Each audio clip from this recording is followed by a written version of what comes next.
Hello and welcome to The Print. I am Purva Chitnis, Assistant Editor with The Print. For the past few weeks, one BJP leader is seen everywhere in Mumbai, and that is former MP Kirit Somaiya. From being present at the Garib Nagar demolition drive in Bandra to removing goats from a society in Mira Road ahead of the Bakrid, or talking about the alleged Bangladeshi infiltrators causing alleged vote jihad, or writing to the authorities to take action against namaz on roads are some of the issues that he has been raising. Somaiya has marked his presence everywhere in Mumbai, and that is why we will be talking about him in today's episode. To understand how his politics, which once revolved around exposing alleged corruption of opposition leaders, to now taking the hard right turn. It's a distinct change of gear for Somaiya. Somaiya's journey has changed from visiting the Enforcement Directorate office to the Brihanmumbai Municipal Corporation, that is the BMC office now. When we spoke to BJP leaders, we were told that the party knows very well about everyone's strengths and allocates works accordingly. Somaiya is good with data and papers, the BJP leader told us, and that is why his exposés have worked in the past. And that is why the party has entrusted him upon taking these issues which are communal in nature. The political analysts say that this seemed to be BJP's strategy to make Kirit Somaiya, along with leaders like Nitish Rane, the face of Hindutva politics, and for this, he is given a lot of security also because it is high risk. Somaiya is a former MP who has had many roles to dabble in.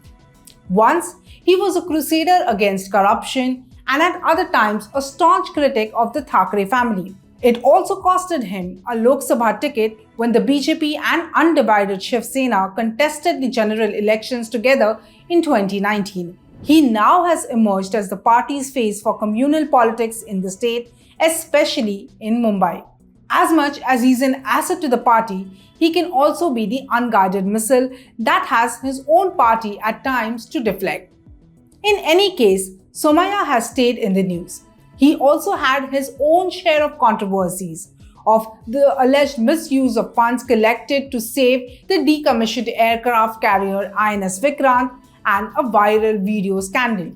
That video scandal, which went viral, featured him shirtless, kicking up a storm that even the then Home Minister and his party colleague Devendra Fadnavis said that the matter would be thoroughly investigated. Political analysts say that earlier in his political career, he wasn't very communal. Even after 2014, he did not choose a communal path and was focused more on the Shiv Sena and the Thackerays and the political corruptions. But now, with his beefed up security cover, he goes ahead and takes up issues that are risky and communal.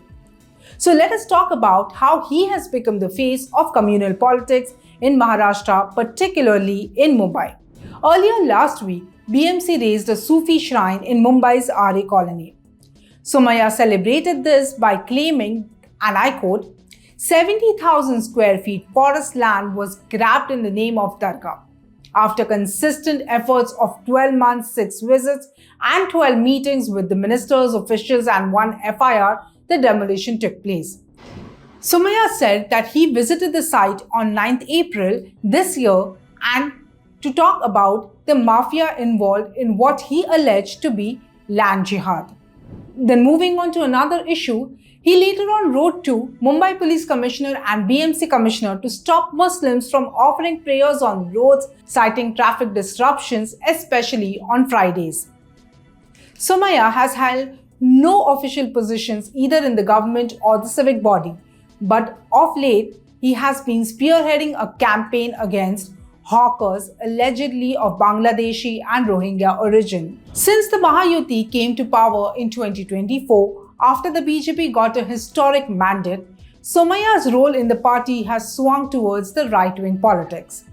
The Mahayuti performance in the Lok Sabha elections earlier that same year saw Somaiya telling the media about the alleged vote jihad. In his trademark style, he took voter data from Muslim majority areas and claimed that the Mahavikas Aghadi won because the Muslims voted against Mahayuti. And to prove his point, He used a case study of Mumbai Devi constituency in South Mumbai, where he named Muslim-dominated areas like Bhendi Bazar, Chor Bazar and Muhammad Ali Road, where the MVA candidate got more votes than the Mahayuti candidate. Last month, he also jumped onto the Vande Mataram issue, taking on the AIMIM chief and MP Asaduddin Owaisi, who had said that saying Vande Mataram is no yardstick to prove one's patriotism. And to this, Somaiya told him, and I quote, "If you want to stay in India, you have to stay Vande Mataram." Another issue that he took up was the lone wolf attack by one Zaib Zubair Ansari on security guards at a construction site late in April in Mira Road, a satellite town in Mumbai. Somaiya moved to allege that a few Muslim leaders want to create a new Pakistan.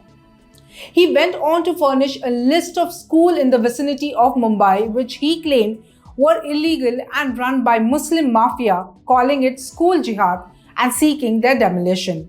Even before the Special Intensive Revision, that is the SIR, of the electoral rules in Maharashtra began, Kirit Somaiya was instrumental in stimulating an exercise across the state with the aim of deleting the illegal Bangladeshi voters. In an extension of his allegation, Somaiya for the past few months has been claiming that an alleged scam regarding the duplicate birth certificates distributed by various corporations in the state has been taking place. Sniffing a Bangladeshi angle in this again, Somaiya has demanded the forensic audits and a special probe into these birth certificates. Analysts say that this all could be because BJP probably wants to use him and the communal politics to expand their base into Mumbai. Somaiya's critics, particularly the Shiv Sena UBT faction, questioned Somaiya's authority. They say that what authority does he have? Is there any constitutional post that he holds? And why is the BMC or any other administrative body compelled to listen to his complaint and take action based on his complaints? Well, now let's talk about Somaiya's early politics as the corruption crusader, which he would like to call himself. Somaiya, who is a chartered accountant with a PhD from Mumbai University in business policy and administration, he chose to focus his brand of politics on investigating rival politicians on the financial front. For the past 1 decade, Somaiya has tasked at looking after the alleged political corruption. He was focused on exposing late Ajit Pawar, Sunil Tatkare, Narayan Rane when he was in Congress, Kripa Shankar Singh and Hassan Mushrif. He has also been one of the strongest critiques of the undivided Shiv Sena, the Thackeray family in particular.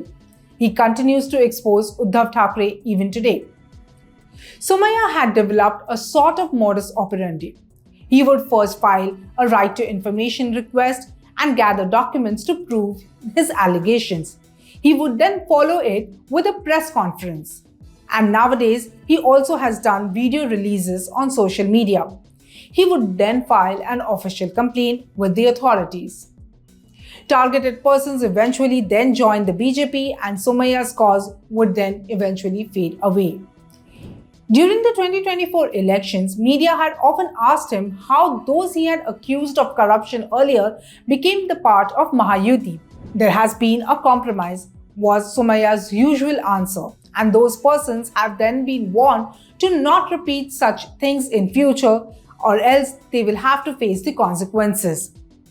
When we asked Somaiya to explain his politics, he simply said that earlier he was exposing financial corruption and now he's exposing criminal corruption. So what he's doing basically is the same. He says that he wants to expose the alleged vote jihad angle and that is his current mission. That's all we have for you in this episode. Do keep watching The Print.